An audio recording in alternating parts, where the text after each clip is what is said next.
the rest of the game. Now, so why don't you put your mid laner here? Well, sometimes they do.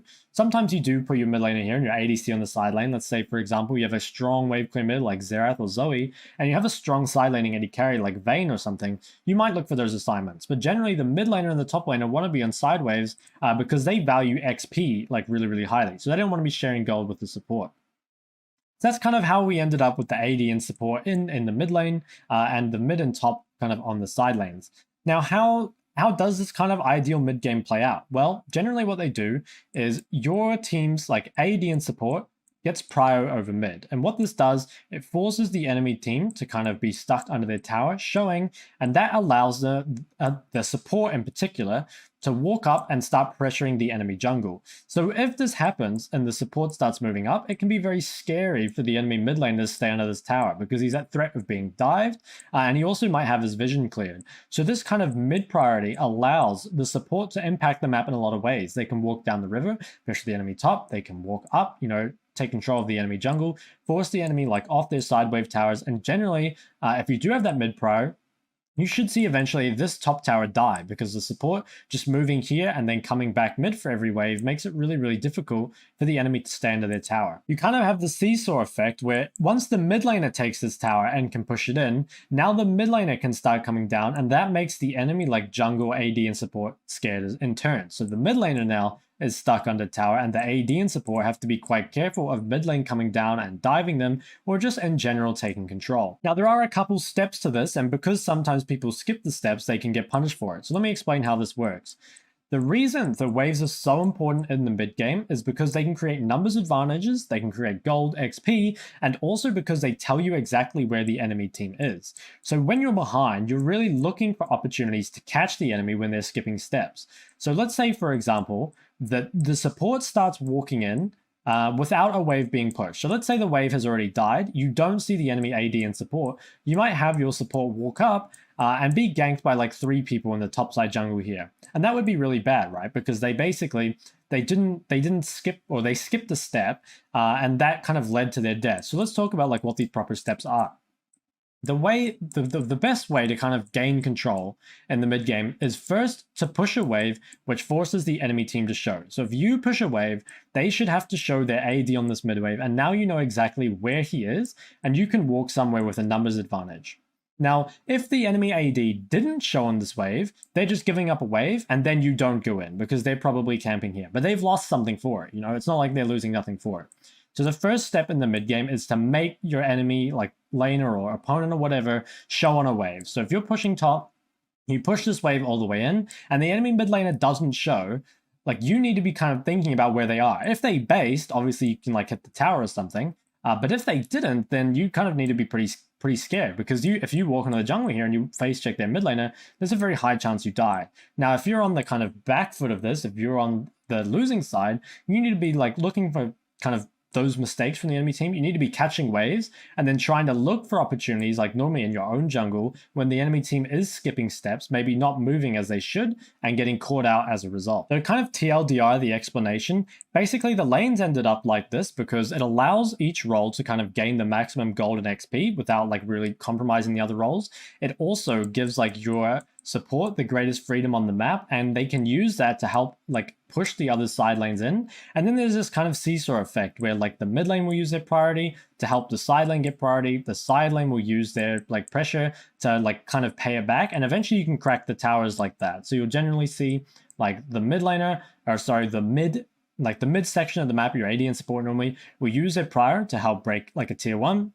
Once the tier 1 is broken, you'll see this mid laner move up. They use it prior to keep threatening mid. Eventually, this mid tier 1 gets broken, and then they can either transition their pressure down to also break this tower in the same manner as they did the first one, or then you might see, like if this tower is dead, the AD and support move up. Again, they take deep vision, maybe getting to move like here or here, and then eventually, like they use their prior to cause this tower to fall. So yeah, I think that's like kind of how it ended up, and sort of an explanation of why the roles ended up in this way. Again, I feel like it's not amazingly useful to know it, but it is quite interesting. And I think maybe if you know kind of like on a higher level how that works out, you might also have like a better idea when you watch like VODs, either pro VODs or like solo queue, or like high level solo queue VODs, of kind of why it's ended up like that. And also it's one thing I think you should take away is how interlinked it all is. It's very important that you guys realize that every role on the map in the mid game affects just about every other role on the map. And that's really, really important to know, because we're going to talk about a bit later some of the rules or some of the guidelines that can help you make decisions in the mid game, kind of like with using that goals as a framework, then adding some extra stuff so you can think about. So now that you understand the mid game on a more macro level, let me give you some kind of guidelines to help you achieve these things. So the first thing you need to think about, like if you've made your goal, you've decided like what your champion wants, whether you're playing like winning or losing, think about these guidelines. So the first thing is, what is the most pressuring lane assignment for you? So basically, which lane can you go to create the biggest or like the largest amount of pressure on the map? So just like when you base, think, okay, if I go top here, like what can I do? If I go bot here, what can I do? And just like think about like where the next objective is, so like where Dragon is and stuff like that, or where Baron, basically what your next objective is going to be, and like what's the easiest way for you to pressure that. Because most of your mid laners, you're going to want to go to the place that's kind of closest to the next spawning objective, typically Dragon, and then Baron later in the game. And that's like a good way to decide. But depending on what champion you're playing, you might find there's actually a more pressuring lane for you to go to. The next thing is, in line with snowballing yourself and your team, it's very, very important that you spend as little time as possible sharing golden XP. So if, for example, you're ever on a wave, like sharing it with your AD carry, sharing it with your jungler or whoever, generally that's bad. It's like, yeah, it's actually just quite bad. You're losing a lot of golden XP as a team. And if you are in that situation where, let's say, for example, you are meant to be top or you are meant to be mid and someone's sharing the golden XP with you, you need to go find somewhere else. Even if it might not be optimal, kind of like, and in a perfect world, you need to just find more golden XP for yourself. So, let's say you were meant to be the one catching mid. Let's say you're an AD carry, actually, and you're meant to be the one catching mid. If your mid lane is sharing it with you, you just go top. You just have to be a side laner. You never want to be sharing golden XP in the mid game. It makes you fall very, very far behind. If all 3 waves are getting farmed, or like the wave is too far up and you can't farm it, then you find golden XP somewhere else. You go and farm camps. You try and like help someone else, like dive someone. Basically you want to be like hungry all the time for golden XP. And if you're not getting any, you need to like try find some. And if you are getting some, you need to try find more. Third thing is to push the side lane as far as you are able to safely. So like if the ideal is that you push the side wave all the way to the enemy tower, that ensures a few things. One, that it will bounce back to you. It also ensures that the enemy team is going to lose that wave under the tower. So that's the ideal. And also it gives you the most time, because if you crash the wave all the way under the enemy tower, it's going to be a while before the wave bounces all the way back to you. You get all that time to roam, make picks, base, farm camps. Like there's a lot of stuff you can do. But it's important to do it safely. And there might be things that you kind of have to consider this. We'll talk about that a bit later. But if, for example, you push up too far and you die, you might kind of undo all that kind of like advantage that you just gained. So we're going to talk about this in a second, but you're going to have to like consider a bunch of things and see like how far you can actually push. Oh, thanks for the follow. But yeah, you should basically think like, how far am I able to push given my champ, given my vision, stuff like that, safely without dying, essentially. The last one is to be grouped 1 minute before objective fights. So before objectives are spawning is basically the only time where it's fine to be grouped as a team. And that's because like, while you will be sharing a little bit of golden XP at this point, ideally beforehand, you've made it so you're not. So if, for example, you push the top wave all the way into their tier 2 tower, then you base, you should have time to come to Dragon and get all that before you have to go back to that top wave.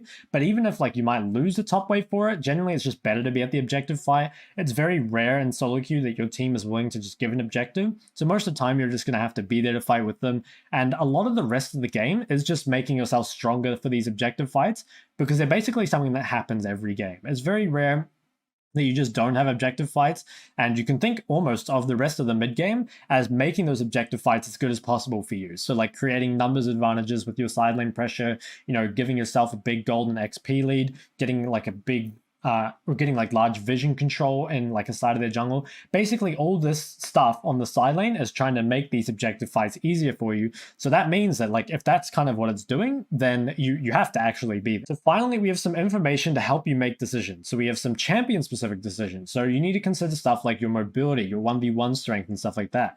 If we take a champion like LeBlanc or Akali with a high amount of mobility, good, like really strong 1v1, they will be generally fine in the side lane regardless of if they have vision or not, because it's very hard to catch these champions. On the other hand, if you're a